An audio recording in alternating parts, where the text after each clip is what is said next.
ক্লান্ত হয়ে পড়লে বিশ্রাম নিতে শিখুন, কিন্তু হাল ছাড়বেন না। কোনো কাজেই ব্যর্থ হওয়ার ভয় পাবেন না। আমি আপনাকে আশ্বস্ত করতে চাই যে হাল ছেড়ে দেওয়ার পরিবর্তে আপনি সব কিছু সঠিকভাবে করার সিদ্ধান্ত নেন। ততক্ষণ পর্যন্ত সঠিকভাবে সব কিছু করতে থাকুন যতক্ষণ আপনি শ্বাস নিতে থাকবেন। আপনি যদি এমন সিদ্ধান্ত নিতে পারেন, আপনি হারার পরেও আপনাকে বিজয়ী বলা হবে। বিজয়ী তো তিনি যিনি কখনো হাল ছেড়ে দেননি, সারাটা জীবন কাটিয়ে দিয়েছেন জয়ের জন্য।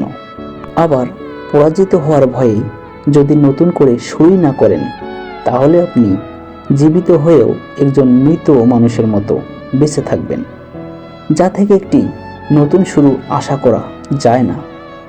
আপনি যদি আমার সাথে একমত হন, তাহলে কোনো কাজে বারবার ব্যর্থ হওয়ার ভয় পাবেন না, বরং প্রতিবার সেই কাজটি সঠিকভাবে করার পরিকল্পনা করুন।